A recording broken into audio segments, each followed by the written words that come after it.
স্থানীয় মনসা মন্দিরে পুজো দিয়ে হাতে লক্ষ্মীর ভাণ্ডার নিয়ে প্রচারে ঝড় তুললেন ইন্দাস বিধানসভার তৃণমূল কংগ্রেস প্রার্থী শ্যামলী রায়বাগদি। ইন্দাস বিধানসভার তৃণমূল কংগ্রেস প্রার্থী শ্যামলী রায়বাগদি লক্ষ্মীর ভাণ্ডার প্রকল্পকে সামনে রেখে জোর কদমে নির্বাচনী প্রচার শুরু করলেন। ইন্দাস বিধানসভার অন্তর্গত পাত্রসায়ের ব্লকের জামকুড়ি গ্রাম পঞ্চায়েতের হবিব পুষ্কুরিনী এলাকায় দলীয় কর্মী সমর্থকদের সাথে নিয়ে মা মনসা মন্দিরে পুজো দিয়ে তিনি দিনের কর্মসূচি সূচনা করেন। পুজো শেষে উপস্থিত গ্রামবাসীদের মধ্যে প্রসাদ বিতরণ করেন তিনি। এরপর প্রার্থী সমগ্র এলাকায় ঘুরে সাধারণ মানুষের সঙ্গে সরাসরি জনসংযোগ করেন, বাড়ি বাড়ি গিয়ে মানুষের সমস্যা শোনেন এবং রাজ্য সরকারের বিভিন্ন উন্নয়নমূলক প্রকল্পের কথা তুলে ধরেন।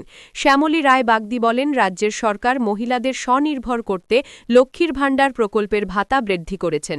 তাই লক্ষ্মীর ভাণ্ডারকে প্রচারের হাতিয়ার করে হাতে লক্ষ্মীর ভাণ্ডার নিয়ে এলাকার পাড়ায় পাড়ায় ঘুরে বেড়ান তৃণমূল কংগ্রেস প্রার্থী শ্যামলী রায়বাগদি। আমাদের মুখ্যমন্ত্রী মমতা বন্দ্যোপাধ্যায় যেভাবে লক্ষ্মী ভাণ্ডারের বৃদ্ধি করেছে, সেই দিক থেকে দেখতে গেলে আমাদের মহিলারা একদম উদ্ভাসিত উচ্ছ্বাসিত। তারা আনন্দের সহিত এই লক্ষ্মী ভাণ্ডার নিয়ে সবসময় ঘুরছে, কারণ দিদি যারা আমাদের জেনারেল আছেন তাদের জন্য 1500 টাকা বৃদ্ধি করেছে এবং যারা এসসি আছে তাদের জন্য 1700 টাকা এই লক্ষ্মী ভাণ্ডার দিয়ে চলেছেন। এই লক্ষ্মী ভাণ্ডার যাতে আগামী দিনেও যাতে বহাল থাকে এবং উন্নয়নের ধারা যাতে বহাল থাকে, সেই জন্যই আজকে এই মহিলাদের উচ্ছ্বাস এবং সাধারণ মানুষের উচ্ছ্বাস।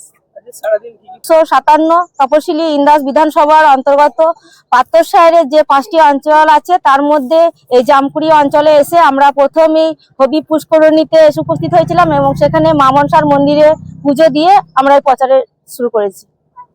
সোনামুখী থেকে অতনু মিত্র, খবরের দুনিয়া।